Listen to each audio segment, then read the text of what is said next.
ఓం గురుర్బ్రహ్మ గురుర్విష్ణు గురుర్దేవో మహేశ్వరః గురుః సాక్షాత్ పరం బ్రహ్మ తస్మై శ్రీ గురవే నమః.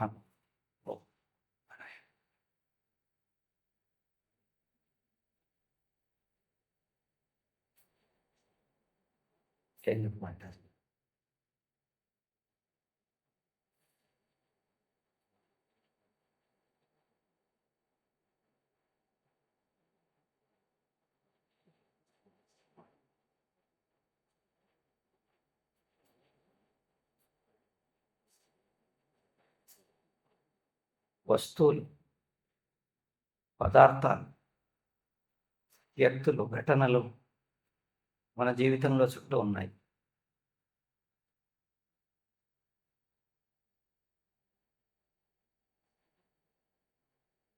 అవి ఉండటమే కాదు, వాటి పట్ల మనకు ఒక రకమైన వైఖరి,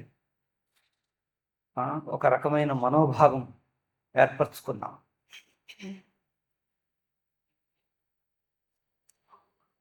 ఇది మన ప్రయోజన బుద్ధి నుంచి ఏర్పడింది.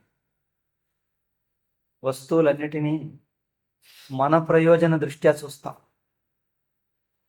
వాటి వల్ల మనకేం ఉపయోగం, వాటి వల్ల మనకు సుఖం ఎంత కలుగుతుంది, ఎట్లా కలుగుతుంది. మనిషి ప్రయోజనాభిలాషి. జీవుడు కర్తభోక్త అంటే అర్థం ఏమిటి? ప్రయోజనాభిలాషి అని అర్థం.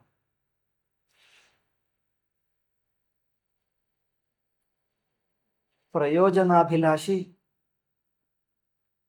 తన ప్రయోజనం కూడా ప్రయోజనాభిలాషి అయితే అంత తప్పుండేది కాదు, కేవలం ప్రయోజనాన్నే ఆశించి ఉంటే. కాకపోతే అక్కడ సమస్య ఏమిటంటే,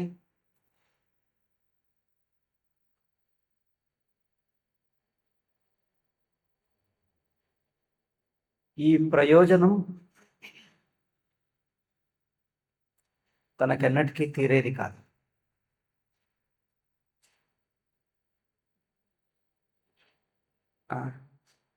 భోక్తగా వస్తువులు, సంబంధాలు, వీటన్నిటి ద్వారా తాను సుఖంగా ఉండాలి అని ఆశిస్తాడు.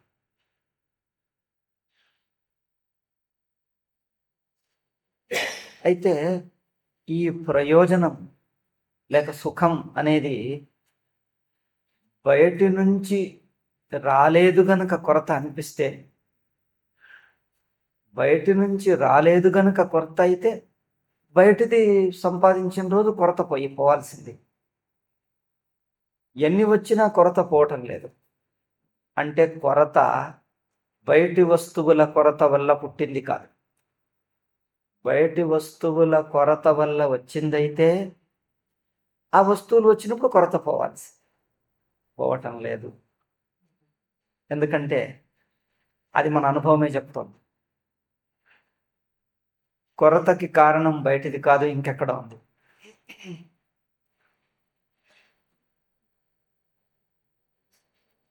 తనకు తెలియదు కారణం ఎక్కడుంది కొరత అనేది. తనకు తాను గుర్తుపట్టగలిగితే ఆ కొరతకు కారణం ఏమిటో మనిషి తానే గుర్తుపట్టగలిగితే దానికి పరిష్కారం కూడా తానే కనుక్కునేవాడు. రోగ నిర్ధారణ అయితే మందు ఎట్లాగో వేసుకునేవాడు. రోగ కారణం తెలియటం లేదు, లేక తెలిసింది తప్పు కారణం అవుతుంది. అందుకే చిక్కు వచ్చిన చిక్కల్లా మూల కారణం, మూల కొరతకి కారణం ఏమిటి అనేది తెలియక ఇంకెక్కడో ఉందో అనుకొని దానికోసం పోరాటం చేస్తుంది. అవునా?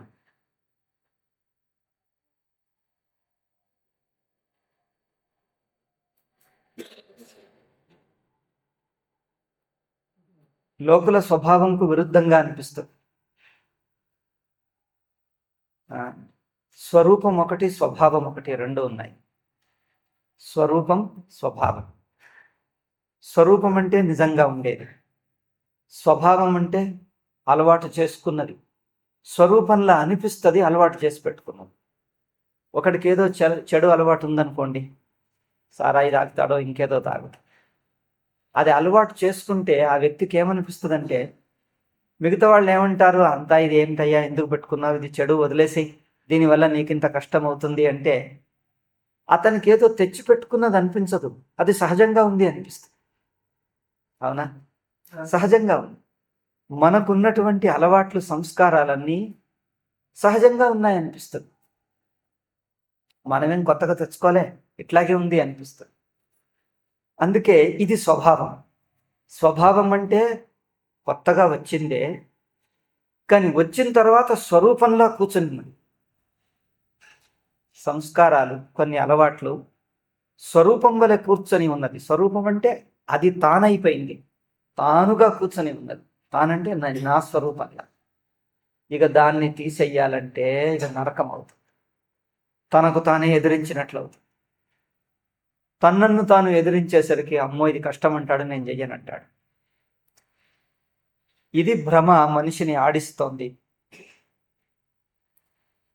కష్టమైన, ఇబ్బంది అయినా, ఎక్కడ నిజంగా తప్పున్నదో పొరపాటున్నదో తెలుసుకుంటే ఒక్కసారి పోతాం. మనకేదో రోగంలో నొప్పి పెడుతుంది, బాధ కలుగుతుంది అంటే కొంచెం బాధ కలిగిన డబ్బు ఖర్చు అయినా ఆపరేషన్ అది చేయించుకొని ఒక్కసారి సమస్యను పరిష్కారం చేసుకుంటామా లేదా? అట్లాగే దీనికి కొంచెం కష్టపడాల్సి వస్తుంది, ఓపిక పట్టాలి, ఇబ్బంది అయినా మరి తొలగించుకోవాలి. ఇంత ధైర్యం చేస్తే పోతుంది. ధైర్యం చెయ్యని వాడికి అబ్బా ఇది చాలా కష్టం అంటే అయిపోతుంది. లోకులు హాయిగా సులువుగా ఉండేది ఉండాలి. సారా తాగినవాడు అంటే అభ్యాసం, అలవాటుకు బానిసైన వాడు, ఈ బానిస అలవాటు తీసేయంటే చాలా కష్టం అంటాడు. చాలా కష్టం. ఏదైనా కానీ, ఊరికే ఉదాహరణ చెప్పాను, ఏ అలవాటైనా అంతే. ఏ అలవాటైనా, మామూలు అలవాట్లైనా అటువంటివి. అలవాట్లు, స్వభావాలు అవి సంస్కారాలై స్వరూపంలా వచ్చి కూర్చుంటాయి. స్వరూపం కాదు, స్వరూపం వలె అనిపిస్తాయి. అందుకని అది తీసేయాలంటే బాధ, నొప్పి ఉంటుంది. మరి అదేమో అట్లాగే పెట్టుకుంటాడు, దానివల్ల వచ్చే దుఃఖం తప్పదు. మరి సంసార దుఃఖం తప్పదు. అయ్యో దుఃఖం అంటాడు, భగవంతుడు నాకు ఇట్లెందుకు చేశాడు, నేనేం చేశాను అంటాడు. ఎవరు దొరకకపోతే భగవంతుడు నన్ను అనాలిగా, మరి నేనేం చేశాను అంటాడు. మరి నువ్వు చెడు అలవాట్లు చేసుకున్నావంటే అది మాత్రం చూడడు. నేను లేనిపోని చెడు అలవాట్లు నేర్చుకున్నాను, చెడు బుద్ధులు, చెడు సంస్కారాలు అని చూడడు. కానీ నేనేం చేశాను, భగవంతుడు నాకు ఇట్లెందుకు చేయాలి, దుఃఖాలు ఎందుకు తేవాలి అంటాడు. నా మాట చెడ్డది, నా స్వభావం చెడ్డది, అందుకని లోకులందరూ దూరం అవుతున్నారు, లోకులందరూ నాకు శత్రువులు అవుతున్నారు అని చూడడు. వాళ్ళు నాకెందుకు శత్రువులు కావాలి, వాళ్ళు ఎట్లెందుకు కావాలి? కారణం ఎట్లా వెతుక్కుంటాడు చూడండి. నువ్వే, నీ స్వభావం చెడ్డది, నువ్వు కోపగించి అలిగి అందరిని ఇబ్బంది పెడుతున్నావు అని అంటే, నేను చేసింది ఏమీ లేదు, అందరున్నారు నేను ఉంటున్నాను అంతే, అందరికి కానప్పుడు నాకెందుకు కావాలి? ఇట్లా తర్కం, ఏదో తన తర్కం తనది. అంటే ఏమిటి ఈ తర్కం అంతా? ఎందుకు? నా అలవాట్లు, సంస్కారాలు నేను మార్చేది లేదు, అందుకోసం సమర్థించుకోవటానికి తర్కం. అందుకే ఇది చాలా కష్టమైంది. కనుకనే శత్రువు వచ్చి మిత్రుల్లా కూర్చున్నాడు. ధరేదాత్మనాత్మానం ఆత్మానం అవసాదయ్యే, ఆత్మైవ ఆత్మనో బంధురాత్మైవరి పురాత్మన. భగవద్గీత అంటుంది, తానే తనకు శత్రువు, తానే తనకు మిత్రుడు. శత్రువులు బయటి వాళ్ళు కాదు, బయటి వాళ్ళు తాత్కాలిక శత్రువులు. శత్రువుల వలె ఒకానొక పరిస్థితిలో, సందర్భంలో మాత్రమే అట్లా శత్రువుల వలె ఉంటారు. శత్రువు అనేది తానే అంటే ఎట్లా? తాను చెడుగా ప్రవర్తిస్తే చెడు సంస్కారాలు ఏర్పరచుకుంటే అట్లా తనకు శత్రువు, మంచి సంస్కారాలు ఏర్పరచుకుంటే తాను తనకు మిత్రుడు. అట్లా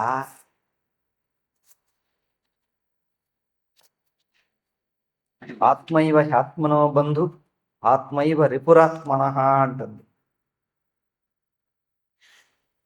మరి ఎప్పుడు శత్రువు అవుతాడు, ఎప్పుడు మిత్రుడు అవుతాడు అంటే బంధురాత్మాత్మనస్తస్య ఏనాత్మైవ ఆత్మనాజిత. ఎవరు తనను తాను నిగ్రహించుకుంటాడో, అంటే నిగ్రహంలో పెట్టుకుంటాడో, అంటే మనలోంచి కొన్ని చెడు సంస్కారాలు మనల్ని ఒత్తిడి చేసి కొన్ని చేయిస్తాయి, మనకిష్టం లేకున్నా మనకు ప్రతికూలమైనవి, మనకు కష్టాల్లో పెట్టేటువంటివి కొన్ని మనతో చేయిస్తాయి. అటువంటి సంస్కారాలకు గురి అయి ఉంటే మనకు మనమే శత్రువులను, అంటే శత్రువులను మనలో అవకాశం ఇచ్చి మనల్ని ఇబ్బంది పెట్టడానికి అవకాశం ఇచ్చాం వాడికి. మనం శత్రువులం అంటే అర్థం ఏమిటి? శత్రువులను మనలో పెట్టుకొని మనం వాడికి అవకాశం ఇచ్చాం. ఒక్కసారి వాడిని స్నేహితుడిని చేశాక తీసేయడం కష్టం. వాడు చెడ్డవాడని మొదలు మంచివాడని స్నేహం చేస్తాం, తర్వాత కొన్నాళ్ళకి తెలుస్తుంది, బాగా దగ్గర అవుతాడు, వాడికి వీడికి అప్పులు ఇస్తాం, డబ్బులు తీసుకుంటాం, వాడి వస్తువులు మన ఇంట్లో పెడతాం, మన వస్తువులు వాడి ఇంట్లో పెడతాం, అన్ని చేశాక ఇప్పుడు శత్రువు అని తెలిసింది. ఇక తెలిసిన తర్వాత తీయమంటే ఎట్లా? ఇప్పుడు అన్ని ఇన్నాళ్ళ తగాద, ఇన్నాళ్ళ సంబంధాలు ఉన్నాయి, ఇప్పుడు ఒక్కసారి తెలుసుకోవాలంటే కష్టం అవుతుందా? ఇక అది వచ్చింది చిక్క. అంటే మనం అటువంటి పరిస్థితిలో ఉన్నాం. మరిగా జరిగిందేదో జరిగింది, ఇక ఒప్పుకొని కష్టమైన నొప్పి కలిగిన ఓపిక పట్టి తొలగించుకోవాలి అని ధైర్యం చేస్తే అవుతుంది. ధైర్యం చేయకపోతే ఆ శత్రువు అట్లాగే ఉంటాడు, వాడు ఏడిపిస్తూనే ఉంటాడు, వాడు బాధపడాల్సింది. మరి వద్దు అంటే కొంత ధైర్యం చెయ్యాలి, ఓపిక పట్టాలి. క్రమంగా మెల్లగా వాడి శత్రుత్వం పెంచకుండా, అంటే వాడు ఇంకా పెద్ద శత్రువై మనల్ని హింసించి ఇంకా భయంకరంగా అన్యాయం చేయకుండా మెల్లగా తీయగా మాట్లాడుతూ కొన్ని వాడికి చెప్పకుండా ఉండాలి. కొన్ని పనులు చెప్పకుండా ఇంకేదో చెప్పి ఇంకొకటితో స్నేహం చేస్తాం, కొన్ని పనులు చిన్న చిన్నగా ఇంకొకటితో చేస్తాం. వీడితో ఇన్నాళ్ళు ఉన్న పనులు ఉంటాయి, కొత్త పనులు మొదలు పెట్టాం, ఉన్న పనులు అయిపోయేదాకా చూస్తాం. అవి అయిపోయిన తర్వాత ఇంకేదో పనులు చెప్పి ఏదో తీరిక లేదనో ఇంకేదో లేదనో ఏదోనో సాకు చెప్పి కొత్త పనులు పెట్టుకోం ఆయనతో. ఇక ఆడు చూసి చూసి చూసి వచ్చి విసిగిపోయి ఇంకొకటి దగ్గరికి వెళ్ళిపోతాం. అట్లా మెల్లగా జారించుకుంటాం, వదిలించుకుంటాం. అవునా? మరి అట్లాగే చేయాలి. నువ్వు ఇన్నాళ్ళు మిత్రుడుగా ఉన్నావు, కానీ నువ్వు నిజంగా శత్రుడువే, ఇక్కడి నుంచి నువ్వు వద్దుపో అని చెప్పేస్తే వాడు ఇంకా పగబడతాడు. అవునా? వాడు ఇంకా శత్రువు అయి కూర్చొని ఇంకా భయంకరంగా హింసిస్తాడు. మరి మిత్రుడని పెట్టుకున్నాం, అవుతుందా? ఇట్లా మిత్రుడని అనుకున్నాం, తర్వాత వాడు శత్రువు అని తేలిపోయి వాడిని నోరుతో శత్రువు అనొద్దు, శత్రువు అని మనస్సులో గ్రహించాలి, పైకి తీయగా మాట్లాడాలి, మిత్రుల్లా ఉండాలి, చిన్న చిన్న కష్టాలు సహించాలి, క్రమంగా మెల్లమెల్లగా దూరం చేయాలి. ఇది ఒక పట్టుదలతో కొన్నాళ్ల పాటు కష్టపడాల్సి వస్తుంది. అవునా? కొన్ని పనులు ఒక్కసారి ఆవేశంలో వస్తే చేసేస్తాం, కొన్ని ఆవేశంలో చేసేది కాదు. మెల్లగా ఓపిక పడుతూ సహిస్తూ ఒకటి కొంచెం చేస్తే ఒక 3 నెలలకు 6 నెలలకు మెల్లగా దూరం అవుతుంది. అట్లా మనలో ఉండేటువంటి చెడు సంస్కారాలను తీసేయటానికి ఇట్లా ఓపిక కావాలి, నిరంతర ప్రయత్నం, కొన్నాళ్ల పాటు కన్సిస్టెంట్ ప్రయత్నం అన్నారే, నిరంతర ప్రయత్నం కొన్నాళ్ల పాటు చేయాలి. ధైర్యం ఎప్పుడు ఒక్క తీరు ఉండదు, ధైర్యం జారిపోతుంటుంది. ఒక్కరోజు చేస్తాం ఉత్సాహం,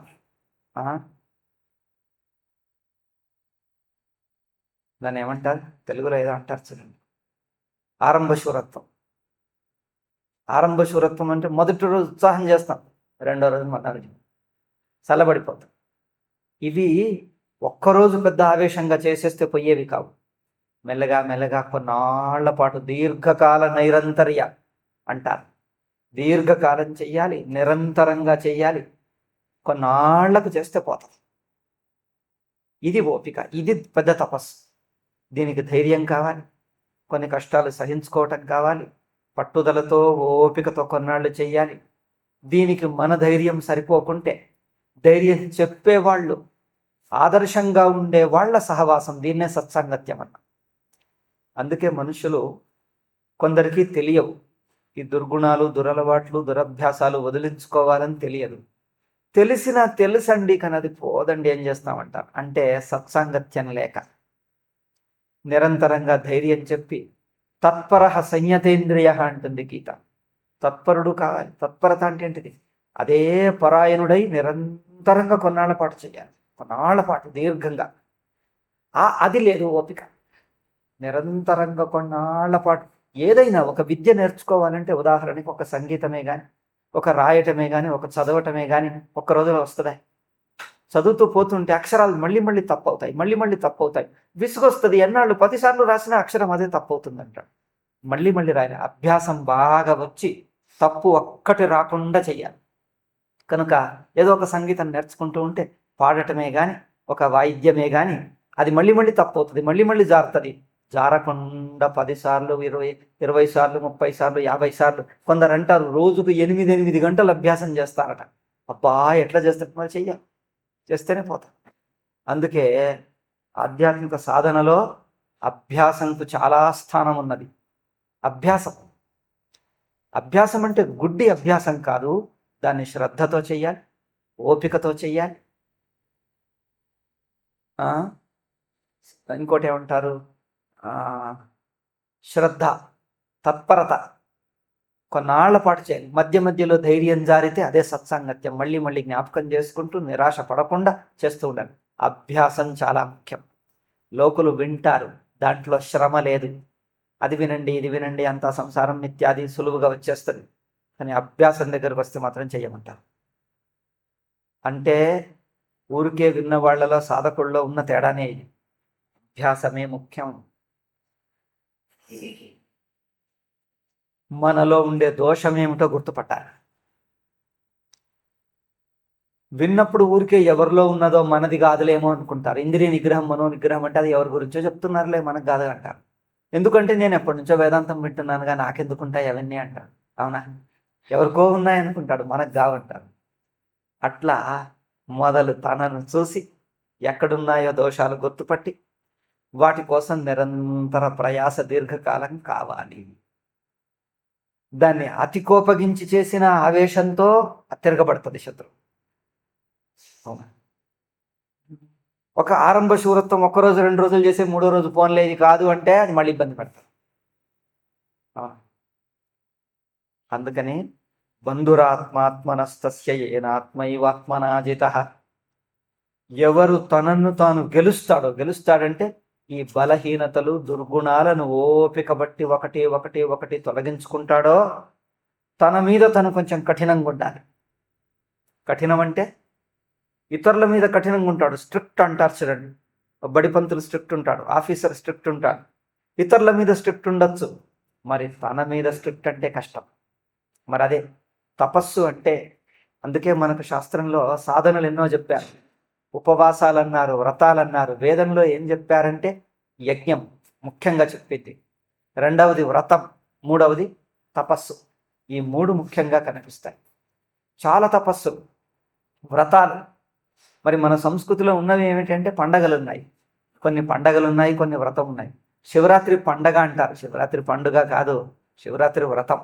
అక్కడ ఉపవాసం. నేడు రేపు దాన్ని పండుగ చేసి పెట్టాను. పండుగ అంటే ఏంటిది? సరదాగా వినోదంగా తిరుగుతూ అంతా చేయటం, తిరగటాలు. అది ఉపవాస వ్రతం. గ్రహణం అంటే గ్రహణాలు ఎవరు పాటించటమే లేదు, అది ఒక వ్రతం. గ్రహణంలో ఏముంటుంది? ఉపవాసం ఉంటుంది, జపం ఉంటుంది, స్నానం, తపస్సు ఉంటుంది. అది ఈసారి అదృష్టవశాత్తు సాయంత్రం 6:30 నుంచి 7:15 అంతలోనే వచ్చింది. మంచి అదృష్టం. మరి ఎందుకో ఎంతమంది పట్టించుకున్నారో లేదో. అయితే రాత్రికి వస్తాయి. సాధారణంగా చంద్రగ్రహణాలు రాత్రికి, చలికాలం మధ్యలో ఎప్పుడో వచ్చి కూర్చుంటుంది. 1కో 2కో అప్పుడు లేవాలి. లేకపోతే మొదలు నిద్రపోతే ఆ సమయంకు ముందే లేచేయాలి, లేకపోతే నిద్రపోకుండా ఉండాలి. అంత రాత్రికి స్నానం చేసి కూర్చోవాలి. అది వదిలే వరకు కూర్చొని జపం ధ్యానం చేసి మళ్ళీ రెండో స్నానం చేసి అప్పుడు తిని పడుకోవాలి. అప్పటిదాకా ఏం తినకూడదు. దానికి ముందే 5 గంటలు, 10 గంటలు, 12 గంటల నుంచి ఉపవాసం చెప్పేస్తారు. సూర్యగ్రహణానికి అంతే. మరి ఇవన్నీ వ్రతాలు ఆచరిస్తేనే శరీరంకు శ్రమ. కష్టాలుంటాయి. కష్టాలను, శారీరక కష్టాలు ఓపికతో, శ్రద్ధతో, వినయంతో సహిస్తూ ఉంటేనే నిగ్రహం వస్తుంది, మనోదోషాలు పోతాయి, లేకపోతే పోదు. దీనికి ఒక వాతావరణం కావాలి. అందుకే సమాజంలో కుటుంబము, మిగతా వాళ్ళు అందరూ చేస్తే వాళ్ళని చూసి ఒక మంచి పని చెయ్యాలంటే, కష్టపడాలంటే ఇంకొకడు నీకు తోడుండి వాడు కూడా నేను కష్టపడతాను నువ్వు పడు అంటే, ఇది పరస్పరంగా ప్రోత్సహించుకుంటే ఒక కష్టపడటానికి, మంచి పనికి ప్రోత్సాహం ఉంటుంది. చెడు పనికి ప్రోత్సాహం త్వరగా దొరుకుతుంది. చెయ్యకుండా తప్పించుకోవటానికి, ఎందుకు లేని గ్రహణ సమయంలోనే తిని కూర్చోటానికి ప్రోత్సాహం బాగా దొరుకుతుంది. కానీ వ్రతం చెయ్యాలంటే ప్రోత్సాహం కష్టం. మునుపటి రోజుల్లో అటువంటి వాతావరణం ఉండేది. ఇప్పుడంతా తగ్గుతూ నాస్తికత ఎక్కువ అయిపోతుంది. నాస్తికతను అది ఏమీ చెప్పారు, అది నాస్తికాన్ని రాదు, ఏమని రాదు, ఏం చేస్తారో వాళ్ళకే తెలియదు. అయితే ఇటువంటివి వ్రతాలు ఇంద్రియ మనస్సుకు నిగ్రహాలు ఏర్పరిచేవి. సంబంధాలలో ఉంటాయి, ఆహారాలు విహారాల్లో ఉంటాయి, నిద్రాదుల్లో ఉంటాయి. వీటన్నిటిలోనూ ఒక వ్రతాలు. యజ్ఞం అంటే పూజ. పూజ అంటే పూజ్యభావంతో ఉండటం పూజ. పూజ్యభావంతో, సేవాభావంతో. సేవ అంటే పూజ్యభావంతో ఉండేదే సేవ. సేవ అంటే బెదిరించి చేసేది సేవ కాదు. మేము చెయ్యాలనుకున్నామండి ఎంత సేవ, అంతే, మీరు తీసుకోవాల్సిందే అంట. బలవంత పెట్టి వాడిని హింసించి చేస్తే పూజ అవుతుందా? పూజ్యభావంతో, సేవాభావంతో చేసేది సేవ అవుతుంది భగవంతుడికి.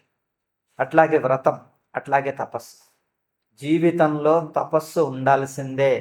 తపస్సు లేకపోతే, అందుకే మన పురాణ కథలన్నీ చెప్తూ ఉంటాయి. బ్రహ్మదేవుడు మొదలు పుట్టాడట, విష్ణువు నాభి కమలం నుంచి పుట్టాడు. నాభి అంటే ఏమిటి? ఆకాశం, అవ్యక్తం. విష్ణువు అంటే చైతన్య స్వరూపం. నాభి అంటే నభయేవ నాభి అన్నారు. నభము అంటే ఏమిటి? ఆకాశం. ఆకాశం అంటే అవ్యక్తానికి ఆకాశం అని ఇంకొకటి పేరు. ఎందుకంటే ఏ ఆకారాన్ని లేదు గనక అవ్యక్తానికి ఆకాశం అని పేరు. బ్రహ్మకు కూడా ఆకాశం పేరు పెట్టారు. ఆకాశం నిరాకారంగా ఉంటుంది గనక ఇది ఏమిటి? ఈ ఆకాశం ఏమిటి? ఇది భౌతిక ఆకాశం. అవ్యక్తం కూడా ఆకాశం, పరమాత్మ కూడా అంటే అదే ఆకాశం పేరు పరమాత్మకు పెడతారు. అవ్యక్తం ఆకాశం. విష్ణువు నాభి నుంచి పుట్టింది అంటే పరమాత్మ యొక్క అవ్యక్తం నుంచి బ్రహ్మదేవుడు ఆవిర్భవించాడు. కమలం, అండం అన్నారు అతను, బ్రహ్మాండం, అండస్వరూపుడు. భవాండం, అండం అంటే అర్థం ఏమిటంటే అనాది అనంతం అని అర్థం. దేశం అనాది అనంతం, కాలం అనాది అనంతం. అనాది అనంతాన్ని సూచించటానికి మన వాళ్ళు అండం అని పేరు పెట్టారు. వృత్తాకారం, అండాకారం. ఆకారం మీద కట్టుబడకండి, ఆకారం మనసులో పెట్టుకోవటం కాదు. అనాది అనంతం అని అర్థం. దేశం, కాలం అనాది అనంతంగా ఉంటాయి. స్వప్నం అండమేగా కాదా? జాగ్రత్త అండమా కాదా? జాగ్రత్త అవస్థ అండాకారమే. స్వప్నావస్థకు ఆకారం ఏమిటి? ఇలాంటి ప్రశ్నలు వేస్తుంటారు. స్వప్నావస్థకు ఆకారమా ఎట్లా చెప్పేది అంటారు. నువ్వు వేదాంతం చదివేమో మరి చెప్పు, స్వప్నంకి ఆకారం ఏంటి? ఇయ్యో చెప్పరాదే అంటారు. అంటే వేదాంతం చదవలేదా అంటారు. ఇలా పరీక్షిస్తుంటారు. అండాకారం అంటే అట్లాగే, అవునవును కరెక్టే అండి. అంటే అనాది అనంత. స్వప్నంకి ఆకారమా చెప్పు, ఎట్లుంటుంది? చేపలాగా ఉంటుందా, కప్పలాగా ఉంటుంది? ఎట్లా? అండాకారం అంటే అనాది అనంతం. అవునా? ఇట్లా అనాది అనంతం సృష్టి.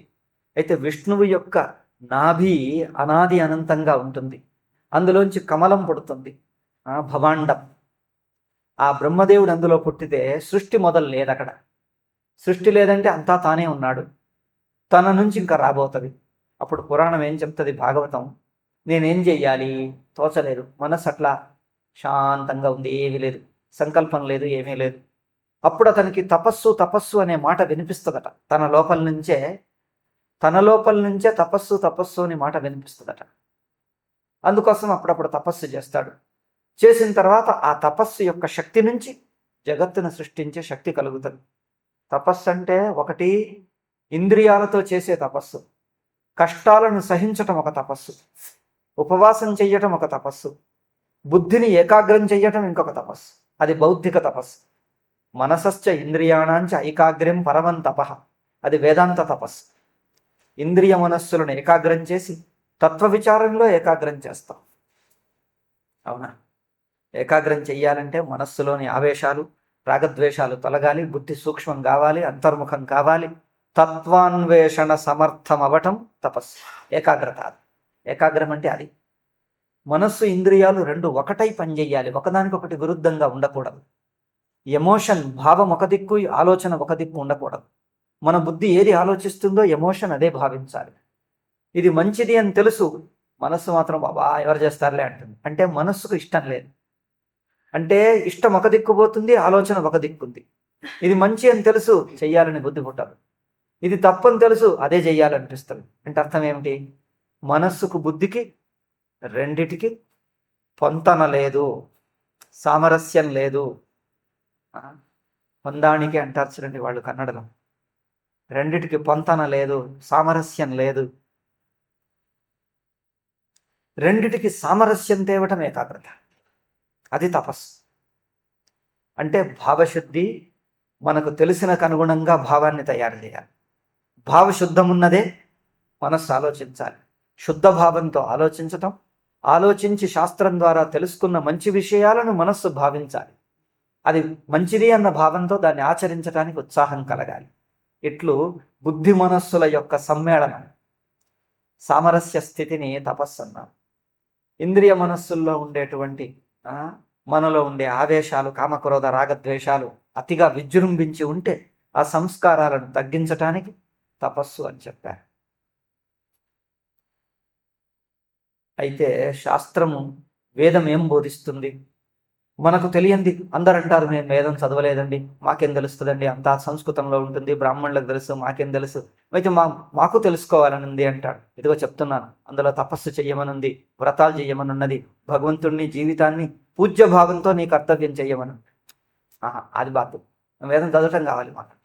ఎందుకంటే నోరుతో చదివేస్తే సులువు అయిపోతుంది కాదు, అందులో చెప్పింది ఆచరించమంటే చాలా కష్టం, అది వద్దంటారు. మరి తెలుసుకోవాలి ఉందన్నావుగా, చెప్తున్నాను తెలుసుకో. అంటే వేదం గొప్ప అని నోరుతో అనేయచ్చు. అది గొప్ప ఎక్కడున్నది అంటే మనల్ని కష్టపెట్టించడంలోనే గొప్ప, మనతో చేయించడంలోనే గొప్ప.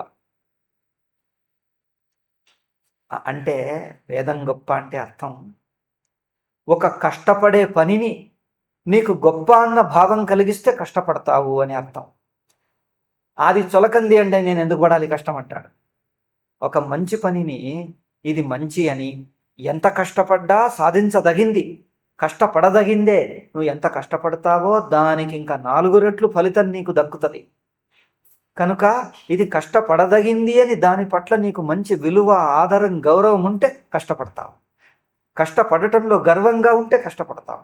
లేకపోతే అందరు నవ్వుతే ఏమిటి నీకు ఎందుకు కష్టపడ్డావు, అందరు అది మంచి పని కదా, న్యాయం కదా, అందుకోసం అట్లా చేస్తున్నాను అంటే ఆ న్యాయం ఏమి ఈ రోజుల్లో ఎవరు చూశారులే, అందరూ హాయిగా ఉన్నారు, నీకెందుకు ఇంత పడడం కష్టపడడం, ఇట్లా నేస్తే నేను తప్పు చేశానేమో అనుకుంటాడు. వచ్చి అడుగుతారు, ఏమండి అందరు నన్ను తిడుతున్నారు, నేను తప్ప చేయకూడదా అంటాడు. ఇంకొకళ్ళు అంటారు, అవును మరి ఏం చేసావంటాడు. ఇట్లా ఈ కాలం నీకు ఎవరు చేయమన్నారా పని, నీ చోట నువ్వు హాయిగా కూర్చో. మరి అది తప్పు కదండి అంటే, తప్పు గిప్పు ఏం లేదు, కూర్చో. తప్పు గిప్పు ఎవడు చూసాడు ఇప్పుడు అంటాడు. నువ్వేం హరిశ్చంద్రుడిగా ఏమిటి, హరిశ్చంద్రుడి తమ్ముడిగా పో అంటాడు. ఇది బాగుంది అంటాడు. అవునా, ఎవడెవడో చెప్పేస్తాడు ఇట్లా. కష్టపడటాన్ని గౌరవంగా చెప్పడు. ధర్మం కోసం, మంచి కోసం, ఒక సాధన కోసం కష్టపడితే ఆ కష్టంలో మంచి అని చెప్పరు. ఎందుకు పడుతున్నావు అనవసరంగా అంటాడు. అందరికి లేని నీకే వచ్చిందా అంటాడు. ఇక ఇట్లా ఏమేమో ఇవన్నీ కుతర్కాలు. అప్పుడు చెప్పాంగా తర్కం అంటే, లాయర్ తర్కం అన్నీ చెప్పేస్తే నిజమే పాడన్నది అనిపిస్తుంది. అట్లా తర్కం మాట్లాడతారు. ఎందుకు చెడగొట్టడానికి తర్కం. అందుకని సత్సంగత్యం అంటే వేదం ఏం చెప్తుంది అంటే ఇదే. అందుకే వేదం చెప్పిన దానికి విరుద్ధంగా తర్కం చెయ్యొద్దు అంటాడు. మనం ఆర్షం ధర్మోపదేశంచ వేదశాస్త్ర విరోధినాయస్తర్కేణానుసంధత్తే సధర్మం వేదనేతరః. ఆర్షం ధర్మోపదేశంచ. ఆర్షం ఋషులు చెప్పింది, ధర్మోపదేశాలు వేదం చెప్పినవి, వీటన్నిటికీ విరుద్ధ తర్కం, వితండవాదం, కుతర్కం చేసి వాటిని ఖండించకూడదు, చులకం చేసేయకూడదు. శాస్త్రం చెప్పిన కఠోర సాధనలైనా దానికి కుతర్కం చేసి వాటిని చులకం చేసి తీసిపారేయకూడదు అని అర్థం. ఎందుకు వాటి పట్ల గౌరవ బుద్ధి ఉండాలి, పూజ్యభావం ఉండాలి, ఇది మనకు మంచిది అన్న భావం ఉండాలి. ఆర్షం ధర్మోపదేశంచ వేదశాస్త్ర అవిరోధిన యస్తర్కేణానుసంధత్తే. వేదశాస్త్రంకు విరుద్ధంగాని తర్కం చెప్పాలి. అంటే ఏమిటి? ప్రోత్సాహం కలిగేటట్లు, మంచి పనిని ఆచరించేటట్లు తర్కం చెప్పాలి. కానీ మనలో ఉండే ఇంకా ఆ పట్టుదల కూడా సడలిపోయేటట్లు తర్కం చెయ్యకూడదు. చూడండి, నువ్వు ఎన్ని పుస్తకాలు రాసినా ఈ తర్కం చేస్తే ఏం చేస్తుంది, అన్ని పోతాయి. మనకు ధైర్యం రావటమే కష్టం. ఉన్న ధైర్యం కూడా సడలగొట్టేస్తే ఎట్లా? అందుకే పెద్దలు సత్సాంగత్యం అంటే ధైర్యం చెప్పేవాళ్ళు. మంచి పనికి కష్టపడటానికి ధైర్యం చెప్పేవాళ్ళు కావాలి. కానీ ఉన్న ధైర్యం పోగొట్టి ఇంకా సోమారిగా ఉండి ఇంకా తప్పించుకునే పనులు, తప్పు చేసినా పర్వాలేదులే, ఈ కాలం కలికాలంలో ఇది చేస్తే పర్వాలేదులే అని ఇట్లా చేయించేస్తే మరి ఆధ్యాత్మిక సాధన ఎప్పుడవుతుంది? అందుకే వేదం గొప్ప ఎప్పుడవుతుంది? కుతర్కం చెయ్యకపోతే, ధైర్యం ఉంచుకుంటే, సత్సాంగత్యంలో ఉంటే అప్పుడు వేదానికి విలువ. వేదంకు దానిగా అక్షర రూపం అదేం చేస్తుంది? నిన్ను బలవంత పెడుతుందా? వేద మంత్రం వచ్చి నిన్ను బలవంత పెడుతుంది అది చెయ్యు అని? అందుకని వేద మంత్రంతో పాటు ఉన్న సత్సాంగత్యం ఉన్నది, తర్క బలం ఉన్నది, మాట బలం ఉన్నది, చుట్టుండే వాతావరణ బలం. దానివల్ల వేదానికి బలం వస్తుంది. అప్పుడు దాన్ని ఆచరిస్తే అప్పుడు నీకు వేదం యొక్క ఫలితం నీ జీవితంలో కనిపిస్తుంది. ఈ వేదం బోధించిన సాధనలు ఆచరిస్తే మనలో ఆధ్యాత్మిక శక్తి పెరిగి దుర్గుణాలు పోయి బుద్ధివంతుడనై సంస్కారవంతుడనై అంతర్ముఖుడనైతే ఈ సంసారము, ఈ భయము, ఈ దుఃఖమంతా వదిలిపోతుంది. అప్పుడు తేలికైపోతుంది. అది అనుభవంలో తెలుస్తుందే కానీ. అందుకంటే చేదుమందులాగా, చేదుమందు చాలా వికర్షిస్తుంది. వికర్షణ అంటే ఆకర్షణకు విరుద్ధం వికర్షణ. ఆకర్షణ ఏం లేదు, పైగా మనస్సును రిపెల్ చేస్తుంది. అంటే ఏంటిది? దాన్ని వద్దు అనిపిస్తుంది. మరి అది మంచిది. మనకు చేదుమందు మంచిది, అది ఆరోగ్యానికి మంచిది. ఒక మందున్నది తెలుసా? ఆయుర్వేదం వాళ్ళ దగ్గర ఇవ్వండి. ఈ మధ్య యోగాసనలు చేయించేవాళ్ళు ఒక మందు ఇస్తారు, దాని పేరు అమృతం అంటారు. ఒకసారి పోయాను, ఇది చాలా అమృతం అండి, ఇది ఆరోగ్యానికి మంచిది, రోజు తాగితే చాలా అయిపోతుంది, ఇస్తాను తీసుకోండి అన్నాడు. అమృతం అంటే బాగుంటుంది అనుకున్నాను. అది తీసుకొచ్చి తాగితే ఇంత కప్పు తాగమంటాడు అంతే ఒక్క రోజుకు. అబ్బా భయంకర చేదు. ఒక్క చేదు కాదు, వేప చేదు, కాకరకాయ చేదు, ఇంకేమైనా చేదు పదార్థాలు ఉంటే 5-6-10 రకాల చేదులు కలిపి ఒక్క చోట చేసిన దాన్ని ఏమనాలో, ఇక పరమ చేదనాలో ఏం పేరు పెట్టాలో తెలియదు దాన్ని. అటువంటి చేదు మంది ఇచ్చేసాను. అమ్మయ్య, ఒక్కసారి తాగితే ఇంకోసారి దాని పేరు తలుచుకుంటే భయం వేస్తుంది. అట్టున్నది. దాని పేరు ఒక ఆకు నుంచి పుడుతుంది. ఆ చెట్టు మొలక పేరు కూడా అమృతవల్లి అంటారు. దాని పేరు గడుచి అంటారు అనుకుంటా సంస్కృతంలో. గడుచి అని సంస్కృతంలో పేరు, అమృతవల్లి అని పేరు. అమృతవల్లి సంస్కృత పేరే. కన్నడలో ఏదో అంటారు వాళ్ళు, ఏదో పేరు అంటారు. అయితే ఈ అమృతవల్లి అంటారు అనుకుంటా. అమృతవల్లి పేరు అమృతవల్లి, చూస్తే మాత్రం భయంకర చేదు. అయితే అటువంటి చేదు మందుకి మంచిది, దివ్యౌషధం, కానీ రుచిలో మాత్రం భయంకరంగా ఉంది. అయితే దీనికి కావలసినంత ప్రోత్సాహం కావాలి, ధైర్యం కావాలి, పట్టుదల కావాలి. అప్పుడు ఆ అమృతము తాగుతుంటే అమృతం కాదు, నీ పట్టుదల, ఓపిక, సహనము, ధైర్యము, వీటి చేత నువ్వు తాగిన తర్వాత కొన్నాళ్లకు నీ శరీరంలో దాని ఫలితంలో అమృతం కనిపిస్తుంది. దాని ప్రభావంలో శరీరం మీద అమృతం కనిపిస్తుంది. తాగుతుంటే అమృతం లేదు, తాగుతుంటే చేదే. అట్లా వేదము నీకు బోధిస్తున్నప్పుడు మొదట్లో లేదు. వేదము యొక్క శ్రేష్టత, గొప్పతనం అక్కడ ఉంది. ఎందుకంటే మనిషి జీవితమే అటువంటిది. ప్రకృతిలో చిక్కుకుపోయాడు. మనం కాని దానికి మనం అతుక్కుపోయాం. శత్రువుల్లో ఇరుక్కుపోయాం. ఎవడో శత్రువులు మనల్ని కిడ్నాప్ చేశాడు, ఎక్కడో పోయి అందులో పెట్టాడు. వాళ్ళని ఎట్లా తప్పించుకోవాలి? వాడిని శత్రుత్వం పెట్టుకుంటే వాడు చూస్తున్నప్పుడే నువ్వు పారిపోవడానికి ప్రయత్నిస్తే వాడికి చెప్పేస్తాడు, ఇగో వీడు దొంగ, వీడు పారిపోయే ప్రయత్నం చేస్తాడు, మిగతా వాళ్ళకంటే వీడి మీదనే నిఘా ఎక్కువ వేయి అంటాడు. ఇప్పుడు ఇంకా పారిపోవటం కాదు, ఇంకా కష్టమైంది. అవునా? వాడితో మంచిగా ఉండి బాగా మాట్లాడి, ఏదో మాట్లాడి, తీయగా మాట్లాడి కొంచెం తప్పించుకుంటే కనీసం శిక్ష తగ్గించేసి ఏదన్నా వదిలేస్తాడు. మీరు ఇంకా శత్రువు చేస్తే ఇంకెక్కువ ఇబ్బంది పడతారు. అట్లాగే ఈ ప్రకృతి కూడా అటువంటి కిడ్నాప్ చేసిన వాడే మనల్ని. ఈ ప్రకృతి చేసి మనల్ని పట్టుకుంది, ఇక వదలదాన్ని. మనం తీయగా ఉండి ఓపిక పట్టి కష్టంతో మెల్లగా తప్పించుకోవాలి. కానీ ఇంకా కోపం చేసి అలిగి ఏదో అలా చేస్తాడని ఇంకెక్కువ కట్టేస్తాం. అది మరి వేదం ఏం చెప్తుంది అంటే ఇటువంటివి చెప్తాడు. వేదం అంటే ఏదో ఉంటుంది. వేదం అంటే ఏదో మనకు హాయిగా తీయగా ఉంటుంది, రోజు నోట్లో మిఠాయి వేసేస్తుంది అనుకుంటారా ఏమిటి? వేదం అంటే అన్నిటికంటే గొప్పది ఏమిటి చెప్పండి? మీ జీవితం అన్నిటికంటే గొప్పది ఏమిటంటే అన్నిటికంటే గొప్పది మిఠాయి తినటం, ఇంకేదో ఉండటం, హాయిగా సినిమా చూసి రావటం, ఎగరటం, దూకటం, ఏ పని లేకుండా సోమరిగా పడుకోవటం. ఇదే కదా మనకు గొప్పది అనిపించింది. మనకు గొప్పవి అనిపించేవన్నీ మనల్ని జడగొట్టేవి. మనమంటే లౌకికులకు గొప్పది అనిపించేది తన బలహీనతలకు, తన దుర్బలతకు, దుర్గుణానికి అనుగుణంగా ఉండేది గొప్పది అనిపిస్తుంది. తాగుబోతుకు ప్రపంచంలో అన్నిటికంటే గొప్పది ఏమిటయ్యా అని అడుగు. అవునా?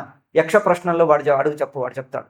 వాడే యక్షుడు అనుకో, నువ్వు ధర్మరాజు అనుకో, లేకపోతే వాడినే ధర్మరాజు అనుకో, మీరు యక్షుడు అనుకోండి. ప్రశ్న వెయ్యండి, ప్రపంచంలో అన్నిటికంటే గొప్పది ఏమయ్యా అంటే చెప్పేస్తాడు వాడు. అది లాభం లేదు, అటువంటిది లాభం లేదు. వాడిని ధర్మరాజు మాత్రం చెయ్యకండి, అదొక్కటి మాత్రం పని. వాడిని ధర్మరాజు చేసేస్తే చెప్పేస్తాడు. కనుక వేదం ఏం బోధిస్తుంది అని వేదం నందుకే రహస్యంగా ఉంచారు. వేదం చదివే బ్రాహ్మణులకు కూడా దాని అర్థం తెలియదు. అర్థం తెలియటం కోసం ఇప్పుడిప్పుడే ఉత్సాహపడకు. అవసరం వచ్చినప్పుడు తెలుసుకో, కొంచెం కొంచెం తెలుసుకో. అన్నీ తెలిస్తే ఇగో ఇట్లా తపస్సు ఇదే ఉన్నదండి, ఇంతేనా, ఏమున్నది వేదంలో అంటాడు. దాని విలువ నీకు తెలియదు. కొంచెం కొంచెం ఆచరిస్తూ పో. తెలుసుకుంటున్న కొద్దీ, ఆచరిస్తున్న కొద్దీ కొంచెం కొంచెం తెలుసుకో. అప్పుడు నీకు దాని విలువ తెలుస్తుంది. అంతా ముందర చెప్పేస్తే ఇంతేనా అంటాడు. పిడికిట్లో ఏమున్నది అంటే ఏముంది, తెలుసుకోవాలని కుతూహలం ఎక్కువ. ఇంతేనా అంటే అయ్యో ఏం లేదంటాడు. ఏమిటి? వరిగింజలో బియ్యం గింజ అంతేనా అంటాడు. వరిగింజలో ఏమున్నదంటే చెప్పాను నేను కథ. ఒక రాజకుమారుడు మంత్రి కుమారులు ఇద్దరు బాగా మిత్రులు. అంటే శత్రువుకి ఏమైంది, వీళ్ళిద్దరిని విడగొట్టాలి, వీళ్ళిద్దరు ఒక్కటైతే ప్రపంచంలో ఎవరు గెలవరేళ్ళు, చాలా గట్టిగా ఉన్నారు వీళ్ళు. రాజకుమారుడు మంత్రి కుమారుడు ఇద్దరు స్నేహితులైతే తర్వాత ఈ మంత్రి కుమారుడు మంత్రి అవుతాడు, రాజకుమారుడు రాజు అవుతాడు.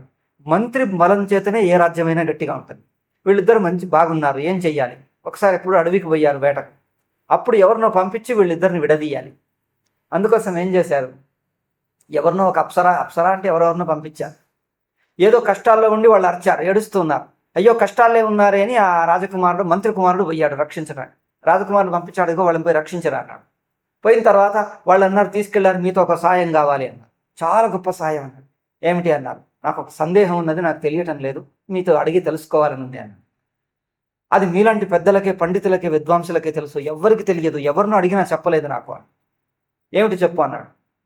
వరి గింజలో లోపల ఏముంటుంది అని. వరి గింజలో బియ్యం గింజ, అందులో ఏమున్నది?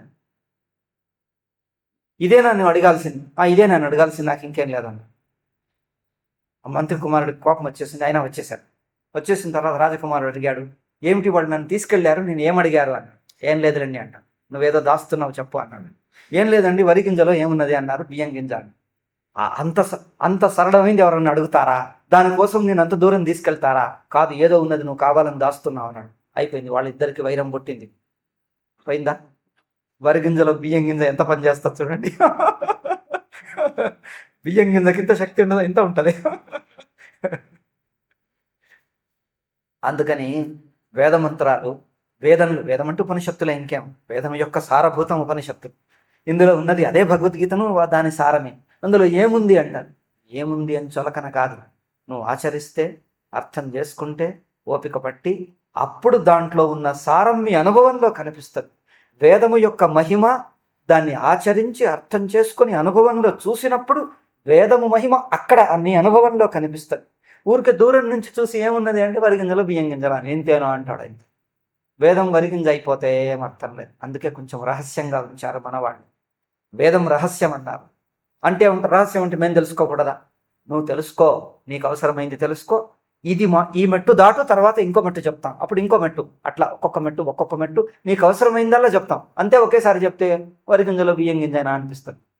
అంటే నీకు అవసరమైంది నువ్వు చులకం చేసావా, నీ భవిష్యత్తు నీకే నాశనం అవుతుంది.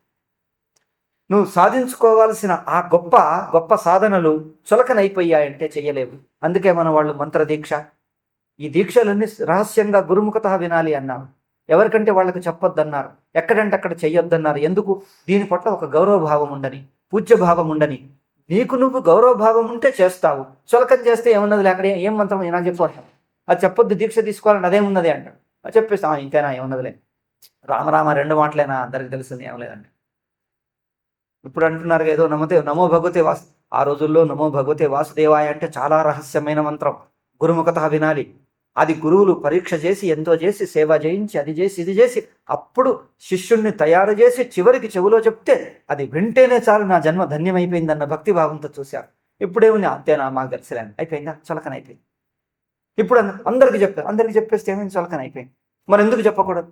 ఎందుకంటే నీకు అవసరమైనప్పుడు చెప్తాం, అవసరమైనప్పుడు చెప్పకపోతే మరి ఇంకెందుకు? నీకు నిజంగా తెలుసుకోవాలని శ్రద్ధతో భక్తితో తయారైరా చెప్తాం. అప్పుడు చెప్తే నీకు మంచిది, అప్పుడు నీకు దాని విలువ తెలుస్తుంది, నిజంగా దాని యొక్క మహిమతో నీ జన్మ ధన్యం అయిపోతుంది. లేకపోతే నీకు నువ్వే కావాలని పట్టుబట్టి ఇప్పుడే తెలుసుకుని నువ్వే చులకం చేసుకుంటే నీ జీవితానికి నీకే అన్యాయం చేసుకున్నట్టు అయిపోతుంది. అందుకే వేదం చెప్పినటువంటి సాధనలను చులకం చెయ్యకూడదని, చిన్న చిన్న కష్టాలే, ఆ ఊరికి వేదం ఎప్పుడూ ప్రతిసారి కష్టపడమనే చెప్తుంది, ఏమీ లేదే అంటుంది. దాన్ని శ్రద్ధతో వినయంతో భక్తితో చేస్తూ ఉంటే మనస్సు ఇంద్రియాలకు శుద్ధమైతే అక్కడ పొగ పోతుంది. కామయేష క్రోధయేష రజోగుణ సముద్భవ. మనిషికి ఇష్టం లేకున్నా ఏది శత్రువు, అదేమంటాడు, శత్రువులా కూర్చొని మనకిష్టం లేకున్నా బలాత్కారంగా చేయించేది ఏది అంటాడు అర్జునుడు, ప్రశ్న వేస్తాడు. మనకి తప్పని తెలుసు, అయినా మనల్ని కూర్చొనివ్వదు. ఏదో లోపల నుంచి వచ్చి తప్పు చేయించి మనకు పగబట్టినట్టు చేయించి అని మనం జారిపడ్డాక చూసి నవ్వుతుంది. అది ఏమిటి అన్నాడు. అర్జునుడు కూడా ఒక్కొక్కసారి యక్ష ప్రశ్నలు వేస్తాడు. అవునా? అతకేన ప్రయుక్తోయం పాపంచరతి పూరుష అనిచ్చన్నపి వార్ష్ణేయ. ఇష్టం లేకున్నా బలవంతంగా వచ్చి మనల్ని చేయిస్తదే, అదేమైనా దయ్యమా, భూతమా, పిశాచమా, గంధర్వనా, కిన్నరనా, కింపురుషనా, సాధ్యనా, ఎవరు, ఎక్కడున్నాడు, ఎట్లా వస్తాడు, ఎవరు పర్మిషన్తో ఇక్కడికి వచ్చి మనకి ఇబ్బంది పెడుతున్నాడు? అది కిన్నరుడు కాదు, కింపురుషుడు కాదు, గంధర్వుడు కాదు, ఎవరు కాదు, నీ మనస్సులో ఉన్నది కామయేష క్రోధయేష రజోగుణ సముద్భవ. ఇది రహస్యాలు, ఇక్కడే ఉందంత. ఎట్లాంటివి చెప్తాడు, ఇక్కడే ఉంది. ఇవంతా ఏముందిలే అంత అదేదో చెప్తారేమంటే కాదు, ఇవే రహస్యాలు. భగవద్గీత చెప్తున్నదంతా చాలా రహస్యాలు. చాలా రహస్యం అంటే అత్యంత విలువైంది అని అర్థం. రహస్యం అంటే ఎవరికి చెప్పకూడదని కాదు, ఆయా సందర్భంలో అవసరమైనప్పుడు ఎంతెంత మట్టుకు దాటుతావో ఆ అవసరమైనప్పుడు చెప్పాల్సిందే. ఆ రహస్యం యొక్క గ్రేట్నెస్ ఎప్పుడంటే వాడు యోగ్యుడై నేర్చుకొని ఆచరించడానికి రెడీ అయ్యాడు, శ్రద్ధతో ఉన్నాడు, భక్తితో ఉన్నాడు, ఇంకా నేను ఆచరిస్తాను, నాకు ధైర్యం వచ్చింది, గురువుగారు చెప్పండి అంటే అప్పుడు చెప్పాల్సింది. అప్పుడే దాని రహస్యం యొక్క విలువ. అప్పుడు కూడా చెప్పాలంటే అయిపోయింది, దానికి అర్థం లేకుండా పోతుంది. అవసరం వచ్చినప్పుడు చెప్పాల్సింది. అట్లా అనవసరంగా వాడు దురుపయోగం చేస్తాడు, ఆ తేలిక తీసుకుంటున్నా అంటే ఇప్పుడు ఇంకా టైం రాని, వచ్చినప్పుడు చెప్పాలి. అట్లా ఆ రహస్యం అనేది లౌకిక రహస్యం కాదు, ఇది ఒక వేదాంత శాస్త్రంలో రహస్యం అనే దానికి కూడా ఒక రహస్య అర్థమే ఉన్నది. రహస్య మాటకు కూడా రహస్య అర్థం ఉన్నది. అన్ని రహస్యాలే అంతే, దానికి రహస్యార్థం. ఇట్లా ఇవి వేదం మనకు బోధిస్తున్నది. అందుకే మనకు ఆదర్శాలు ఉండాలి అని రామాయణం, భారతం, భాగవతం మనలాంటి మనుష్యులే, మనలాగే పుట్టారు, మనలాగే ఆస్తులు పాస్తులు కుటుంబాలు ఉన్నారు. చూడండి వాళ్ళకి, చూడండి ఆ ద్రౌపదిని ఎంత భయంకరంగా అన్యాయం అపమానం చేయటం, పాండవులను సంపద దోచి మోసం చేత జోసి అందరికీ అన్యాయం చేసి 1000 మంది ఒకనాడు రాజసూయ యాగం చేసి బ్రహ్మాండమంతా భూమండలంలో ఉండే రాజులందరినీ సన్మానించిన వాళ్ళని ఎట్లా అవమానంగా అక్కడ కూర్చోబెట్టి అందరి మంది ముందట, అదే రాజుల ముందట చేస్తూ ఉంటే ఎంత ఘోరంగా ఉంటుంది చూడండి. మళ్ళీ తర్వాత 12 ఏళ్ళు, మళ్ళీ తర్వాత ఇంకా నీకు రాజ్యం కూడా అయిపోయిన పో అంటాడు.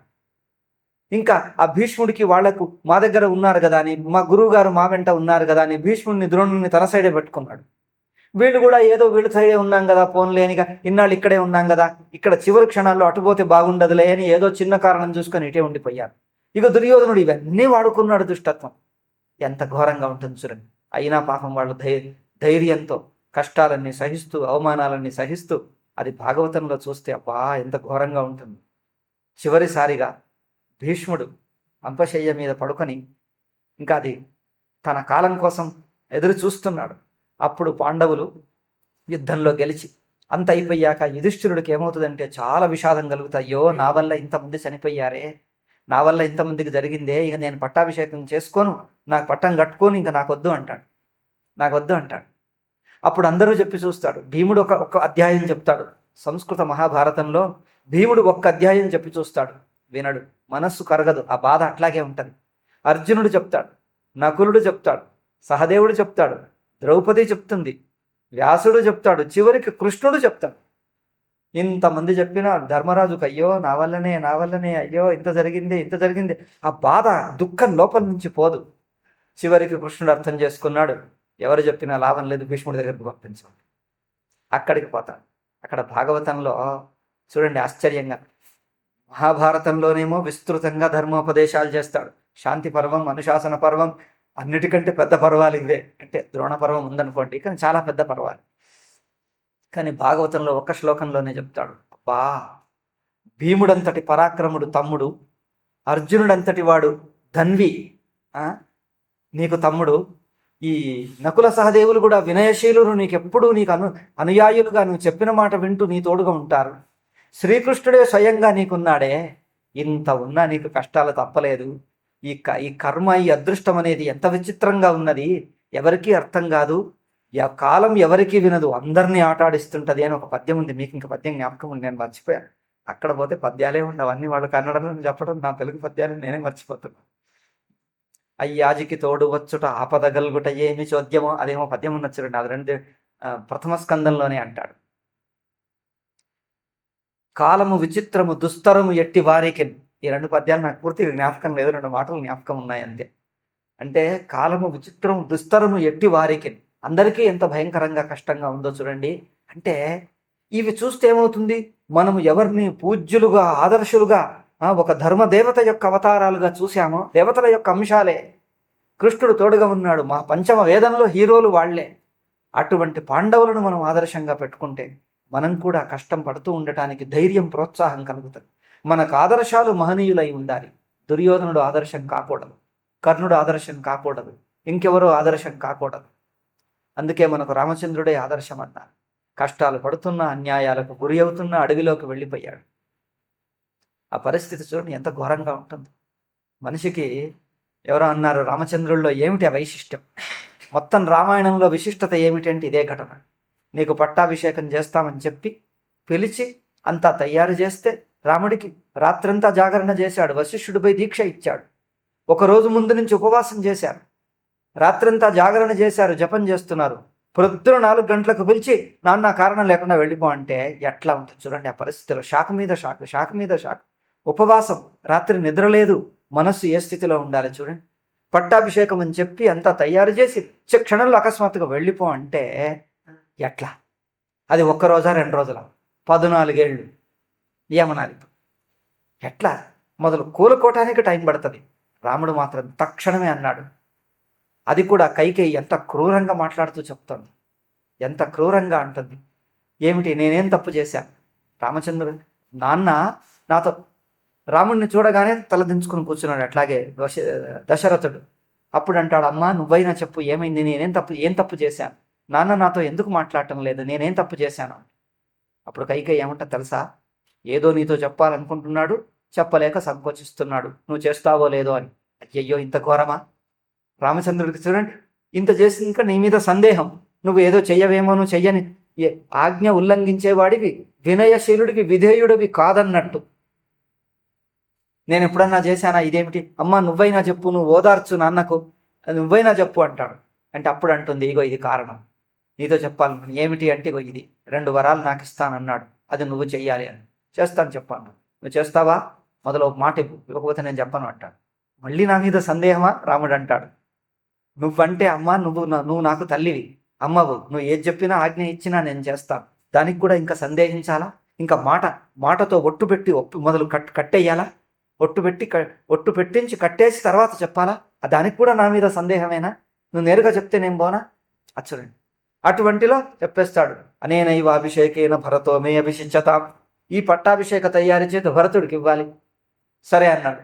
అంతే, ఇంకా ముందు వెనుకల ఆలోచన లేదు, తక్షణమే ఒప్పుకున్నాడు. ఇంకోటి ఏమిటి, వెంటనే ఇప్పుడు 14 వర్షాన్ని వనవాసం చెయ్యాలి అన్నాడు. అస్తు అన్నాడు. ఆ మాటకు ప్రత్యుత్తరం ఏం చెప్పాలి? తక్షణమే అంటాడు, ఏవమస్తు గమిష్యామి, సరే అమ్మా వెళ్తాను అంతే. ఆమె మాట ముగించిందో లేదో తక్షణమే ఏవమస్తు గమిష్యామి అన్నాడు అంతే. విద్ధిమాం ఋషివిస్తుల్యం కేవలం ధర్మమాశ్రితం, నేను ఒక ఋషి, ఒక సన్యాసి లాంటి వాణ్ణి, నాకు ధర్మమే ముఖ్యం. నాహమర్థ పరోదేవి,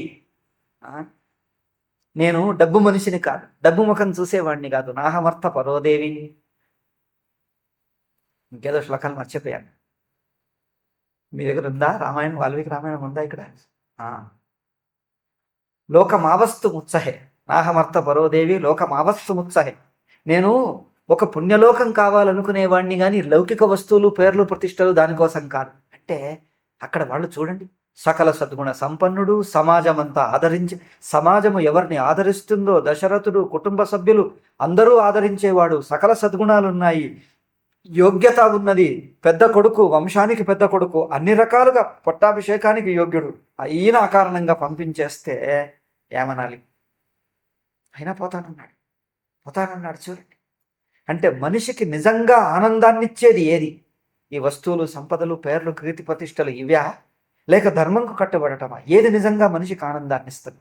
ఇది మనకు చెప్పకుండానే ఆదర్శంగా పెడుతుంది, మనకు ఆదర్శంగా పెడుతుంది.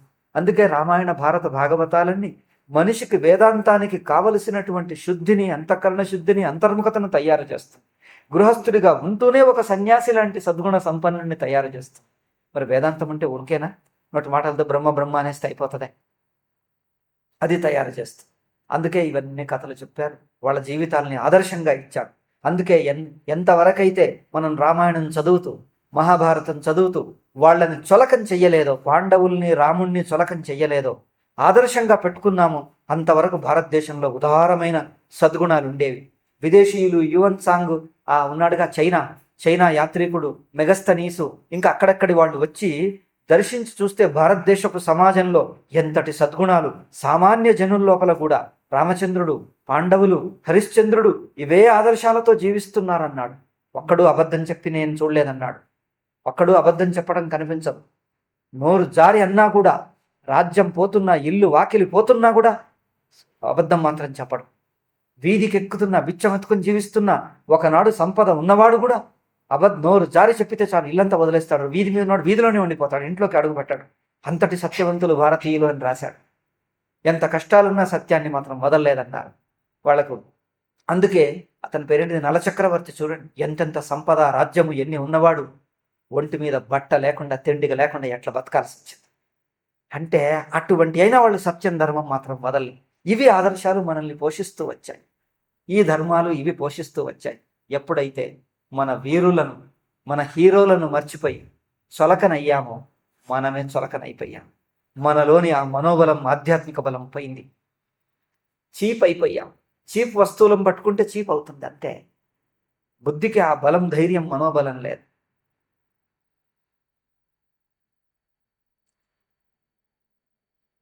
అందుకనే ఒక ధైర్యం ఉండాలి, ఉత్తమమైన ఆదర్శం ఉండాలి, సత్సాంగత్యం ఉండాలి. మన చుట్టూ ఉండే స్నేహితులు, బంధువులు, సాధకులు, సహసాధకులు ఈ ఆదర్శాలు ఉన్న వాళ్ళైతే మనకు ప్రోత్సహిస్తారు, చెయ్యి అంటారు. లోకులు మాట్లాడుకుంటే సెల్ ఫోన్లో కానీ ఇంకేదో కానీ ఏం మాట్లాడుకుంటారు? పనికిరాని మాటలు. సినిమా చూసావా, క్రికెట్ ఎంత, ఈరోజు స్కోర్ ఎంత, అది మాట్లాడతారా? ఈరోజు గ్రహణం వచ్చింది, దానికి పాటిస్తున్నావా, జపం చేస్తున్నావా, స్నానం చేసావా, లేకపోతే ఇవన్నీ ఏమైనా సాధనలు చేస్తున్నావా, పరోపకారం చేస్తున్నావా, మంచి పనులు చేస్తున్నావా, ఇది మాట్లాడుకుంటారా?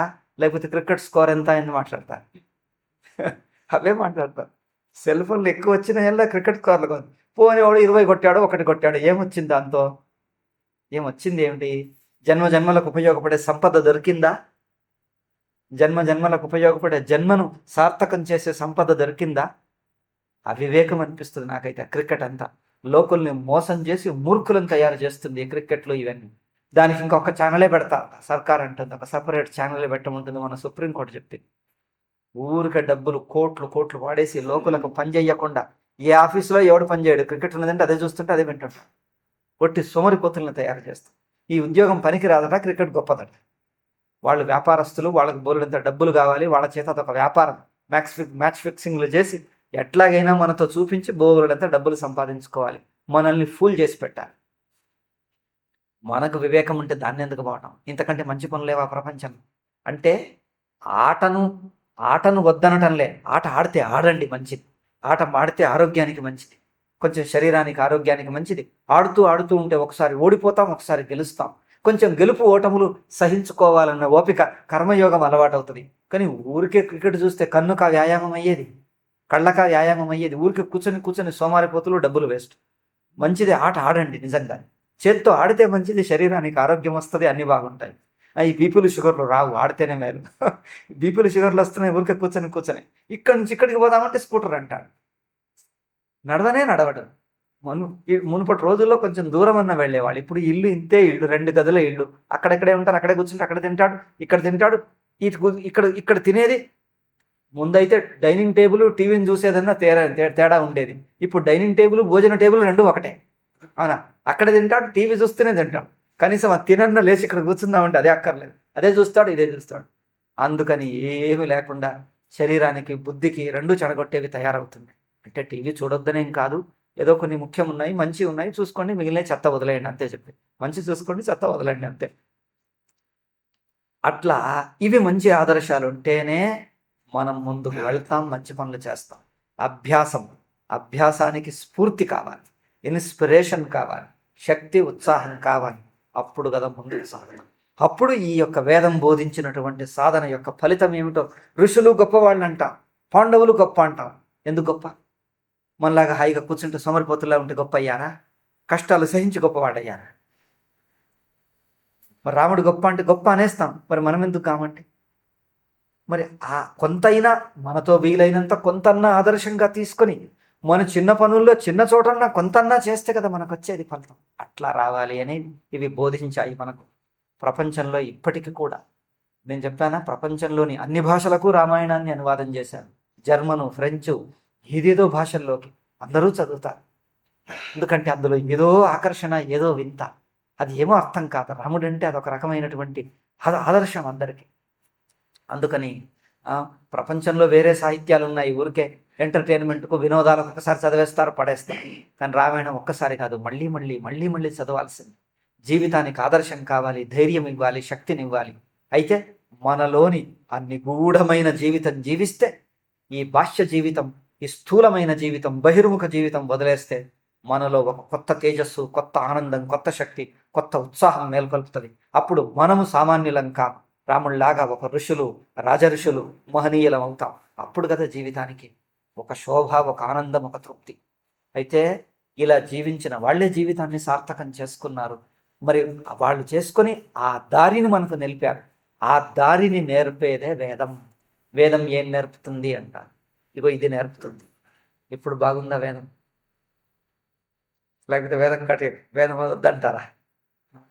ఇట్లా అందుకని అనాత్మనస్తు శత్రుత్వే. ఏదైతే మనం పరాయిగా, మనల్ని లెక్కలోకి తీసుకోకుండా, మన మంచి, మన సుఖము, మనం ఆనందాన్ని లెక్కలోకి తీసుకోకుండా తాత్కాలిక సుఖాలకు లోనవుతామే, అది మనకు శత్రువు. కొంచెం కష్టపడ్డా తర్వాత మంచి జరిగితే అది సుఖం. సుఖాన్ని 3 రకాలని చెప్తుంది. సాత్విక సుఖమేమో మొదలు కష్టపడి మంచి అలవాట్లు నేర్చుకొని మంచి పనులు చేస్తూ ఉంటే కష్టమవుతుంది. మొదలు కష్టపడి తర్వాత ఫలితం మంచిదైతే అది సాత్విక సుఖం. మొదలే సుఖమంతా అనుభవించి ఈ విచ్చలవిడిగా చూయించి డబ్బులు ఖర్చు పెట్టి అనారోగ్యం పాలు చేసుకొని ఏదేదో అనవసరంగా తిని తర్వాత రోగాలు వస్తే బాధపడితే మొదలు సుఖపడతాడు, సుఖం అతిగా పడతాడు, విచ్చలవిడిగా పడతాడు, తర్వాత దుఃఖం అనుభవిస్తాడు.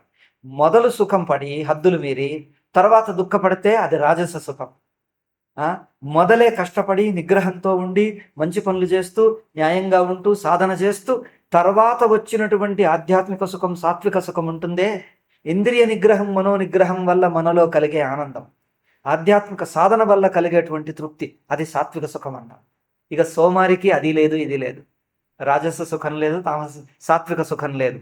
ఊరికే పడి ఉంటాడు దద్దమ్మలాగా. వాడికి ఆర్థికంగా రాదు, సోమారికి ఏం సంపాదిస్తాడు? ఉన్నది పోగొట్టుకుంటాడు, ఏమీ లేదు. సుఖం లాంటి భ్రమ కలుగుతుందే కానీ వాడికి ఏ సుఖం లేదు. ఏ సుఖం లేదు, పరసుఖం లేదు, ఇహలోక సుఖం లేదు, పరలోక సుఖం లేదు. ఇట్లా ఈ సుఖాన్ని కూడా 3 రకాలుగా విభజించారు. చూడండి ఎంత బాగుందో గీత. అన్ని గీతలోనే ఉన్నాయి. అందుకని కొంచెం సాధనలు, అభ్యాసం చాలా ముఖ్యం. ఇది మనస్సులో పెట్టుకొని చేస్తూ ఉండండి. చాలా ఈరోజు చాలండి. కనుక కొంచెం సాధన ప్రధానం చెప్పుదామని సాయంత్రం చెప్తున్నాం. ఓకే, మళ్ళీ విచార ప్రధానం ప్రొద్దున ఉంటూనే ఉంటుంది. అవస్థాత్రయ లేదు. ఓం శాంతి శాంతి శాంతి. హరి ఓం శ్రీ గురుభ్యో నమః. హరి ఓం తత్సత్.